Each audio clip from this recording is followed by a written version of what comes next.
Good morning. Today is April 5th, 2024. And jumping right in to 1 Samuel 28, verse 4. The Philistines assembled and came and set up camp at Shunem, while Saul gathered all the Israelites and set up camp at Gilboa. When Saul saw the Philistine army, he was afraid.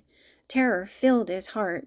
He inquired of the Lord, but the Lord did not answer him by dreams or Urim or prophets. Saul then said to his attendants, "Find me a woman who is a medium, so I may go and inquire of her." "There is one in Endor," they said. Now Samuel was dead, and all Israel had mourned for him and buried him in his own town of Ramah. Saul had expelled the mediums and spiritists from the land. So Saul disguised himself, putting on other clothes. And at night he and 2 men went to the woman. "Consult a spirit for me," he said, "and bring up for me the one I name." But the woman said to him, "Surely you know what Saul has done. He has cut off the mediums and spiritists from the land. Why have you set up a trap for my life to bring about my death?" Saul swore to her by the Lord, "As surely as the Lord lives, you will not be punished for this." Then the woman asked, "Whom shall I bring up for you?" "Bring up Samuel," he said. When the woman saw Samuel, she cried out at the top of her voice and said to Saul, "Why have you deceived me? You are Saul." The king said to her, "Don't be afraid. What do you see?" The woman said, "I see a spirit coming up out of the ground." "What does he look like?" he asked. "An old man wearing a robe is coming up," she said. Then Saul knew it was Samuel, and he bowed down and prostrated himself with his face to the ground. Samuel said to Saul, "Why have you disturbed me by bringing me up?" "I am in great distress," Saul said. "The Philistines are fighting against me, and God has turned away from me. He no longer answers me, either by prophets or by dreams. So I have called on you to tell me what to do." Samuel said, "Why do you consult me now that the Lord has turned away from you and become your enemy? The Lord has done what he predicted through me. The Lord has torn the kingdom out of your hands and given it to one of your neighbors, to David, because you did not obey the Lord or carry out his fierce wrath against the Amalekites. The Lord has done this to you today. The Lord will hand over both Israel and you to the Philistines, and tomorrow you and your sons will be with me. The Lord will also hand over the army of Israel to the Philistines." Immediately Saul fell full length on the ground, filled with fear because of Samuel's words. His strength was gone, for he had eaten nothing all that day and night. When the woman came to Saul and saw that he was greatly shaken, she said, "Look, your maidservant has obeyed you. I took my life in my hands and did what you told me to do. Now please listen to your servant and let me give you some food, so you may eat and have the strength to go on your way." He refused and said, "I will not eat." But his men joined the woman in urging him, and he listened to them. He got up from the ground and sat on the couch. The woman had a fattened calf at the house, which she butchered at once. She took some flour, kneaded it, and baked bread without yeast. Then she set it before Saul and his men, and they ate. That same night they got up and left. Now the Philistines fought against Israel. The Israelites fled before them, and many fell slain on Mount Gilboa. The Philistines pressed hard after Saul and his sons, and they killed his sons Jonathan, Abinadab, Malchishua, and Malchishua. The fighting grew fierce around Saul, and when the archers overtook him, they wounded him critically. Saul said to his armor-bearer, "Draw your sword and run me through, or these uncircumcised fellows will come and run me through and abuse me." But his armor-bearer was terrified and would not do it. So Saul took his own sword and fell on it. When the armor-bearer saw that Saul was dead, he too fell on his sword and died with him. So Saul and his 3 sons and his armor-bearer and all his men died together that same day. When the Israelites along the valley and those across the Jordan saw that the Israelite army had fled, and that Saul and his sons had died, they abandoned their towns and fled, and the Philistines came and occupied them.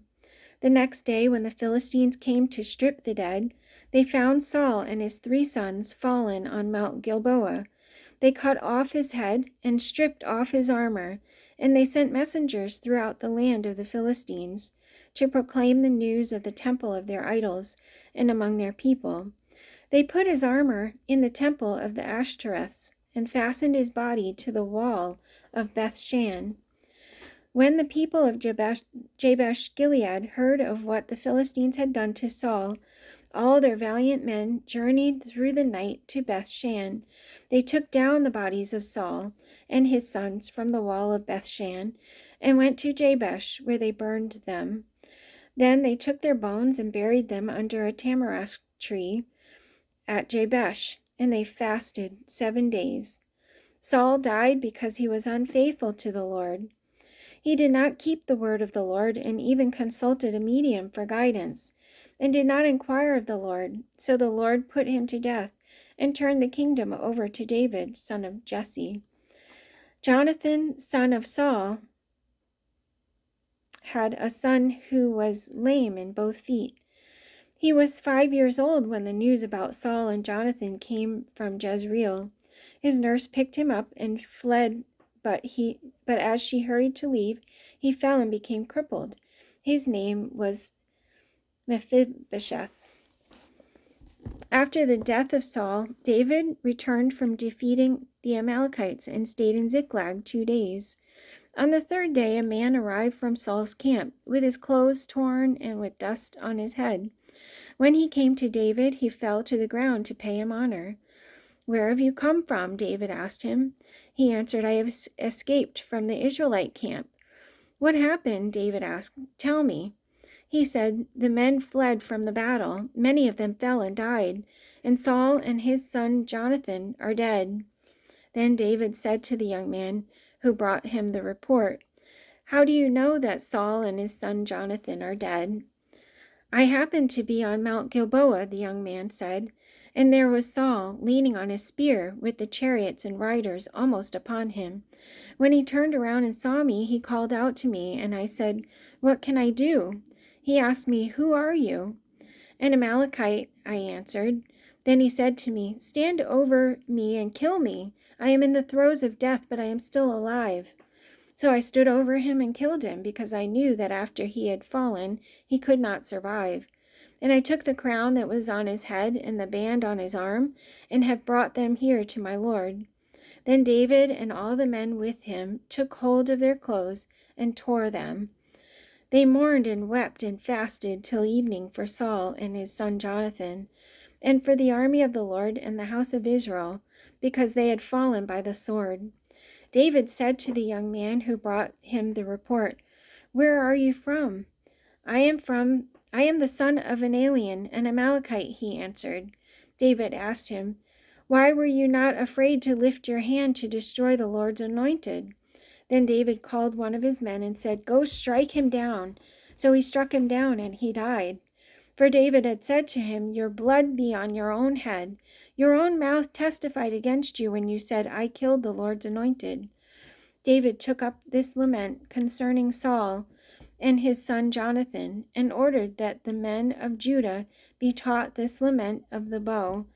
It is written in the book of Jashar. "Your glory, O Israel, lies slain on your heights. How the mighty have fallen!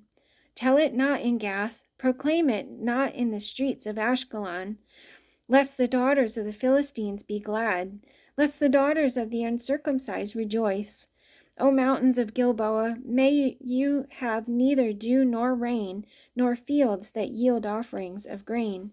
For there the shield of the mighty was defiled. The shield of Saul no longer rubbed with oil, from the blood of the slain, from the flesh of the mighty. The bow of Jonathan did not turn back, the sword of Saul did not return unsatisfied. Saul and Jonathan, in life they were loved and gracious, and in death they were not parted. They were swifter than eagles. They were stronger than lions. O daughters of Israel, weep for Saul, who clothed you in scarlet and finery, who adorned your garments with ornaments of gold. How the mighty have fallen in battle. Jonathan lies slain on your heights. I grieve for you, Jonathan, my brother.